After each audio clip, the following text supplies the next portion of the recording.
All right, let's dive right into this explainer and uncover what I like to call the invisible paperwork. It's the hidden backbone, or really the nervous system, of literally every single airline flight. When we board a plane, we usually just see the cabin crew, the pilots, and the aircraft itself. But behind the scenes, there is a massive, meticulously organized flow of information that's actually making that journey possible. So today, we're pulling back the curtain on this hidden infrastructure. We're using this incredibly comprehensive presentation on maintenance forms and records by engineer Jabez Izoli. We're going to look closely at how this exact documentation keeps us safe up in the sky, how it manages chaos, and how it ensures every passenger gets to their destination in one piece. And I think this quote absolutely hits the nail on the head for our core theme today: safety is the cornerstone of aviation operations. Everything we are about to look at, every single form signed by a mechanic, every report filed by a flight attendant, it all builds upon this one critical cornerstone. Because think about it, without documentation, there is zero accountability, and without accountability, there is no safety. To make this massive infrastructure easy to grasp, we're dividing our explainer into two main structural pillars. First, safety and compliance, and second, commercial and customer service. You can kind of think of these as two distinct operational umbrellas. On one side, you've got safety and compliance. This is strictly focused on keeping the aircraft legally in the air, hunting down hazards, and checking regulatory boxes.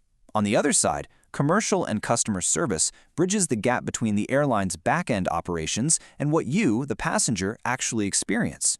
So let's start with our first pillar, Section 1, Safety and Compliance, and how we actually go about documenting these critical operations. As you can see right here from the source material, this pillar is built on four foundational blocks. We have the SMS, quality audits, incident reports, and the emergency response plan. These aren't just suggestions, by the way. They are strictly required by global alphabet soup regulators like ICAO, EASA, and the FAA, and safety officers rely on them every single day. Let's zoom in on the Safety Management System, or SMS. This is a huge part of the global safety framework, and it features three specific report types designed to catch bad situations before they become real problems.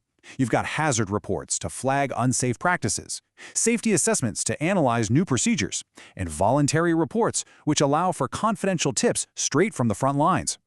Now, here is the absolute game changer with SMS. Yes, it's about identifying hazards early, but arguably the most important thing those voluntary reports do is promote what's known in the industry as a just safety culture. This means employees are actually encouraged to speak up about mistakes, even their own, without the fear of getting immediately fired or punished. It is absolutely vital for true transparency. Okay, next up in the safety pillar, we have quality audit reports. Think of these as the airline's continuous health checkups. Derived from both internal and external audits, they continuously monitor the airline's lifeblood, verifying operational compliance, combing through maintenance records, making sure training standards are met, and ensuring the paperwork itself is actually accurate. And let me tell you, these audits are definitely not just rubber stamps for show. When an audit uncovers a discrepancy, it demands strict corrective actions. Why? Because resolving those issues supports vital certifications like EASA. These certifications act as the legal passports that allow an airline to stay in business and keep flying.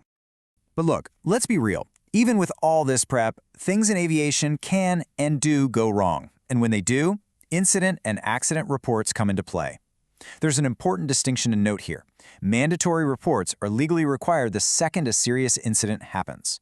Voluntary reports, on the other hand, are filed without penalty, so the entire industry can dissect the event and learn from it.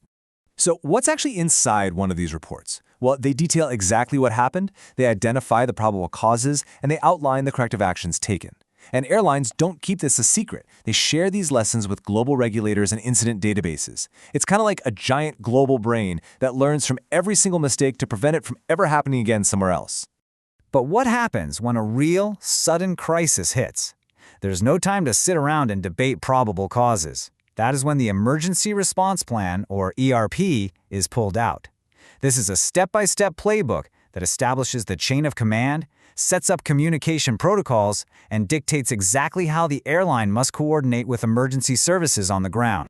And the triggers for an ERP? We're talking about the really heavy stuff. Major aircraft accidents, hijacking attempts, bomb threats, or massive natural disasters.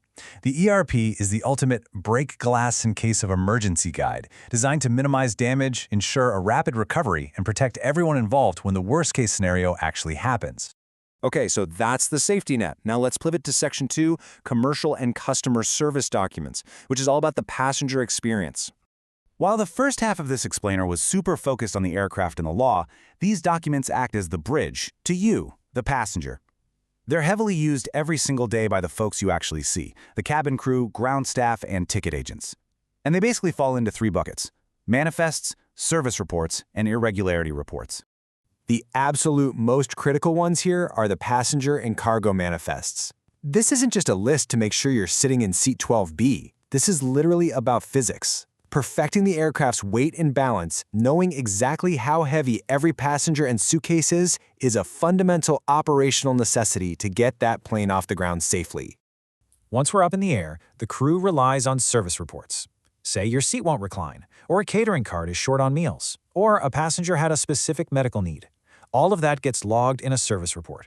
It guarantees the airline stays accountable and, more importantly, ensures that broken seat is fixed before the next group of passengers gets on board.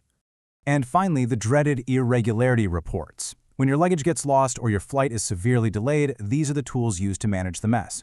You've got the Property Irregularity Report, which is that form you fill out at the baggage claim, and there are also Crew Irregularity Reports for staffing nightmares.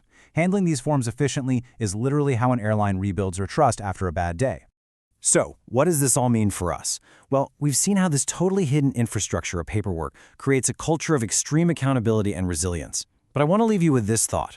Every time a hazard is logged, the entire global aviation industry gets a little bit smarter. How will the way we fly tomorrow evolve based on the hazard that got written into the record today?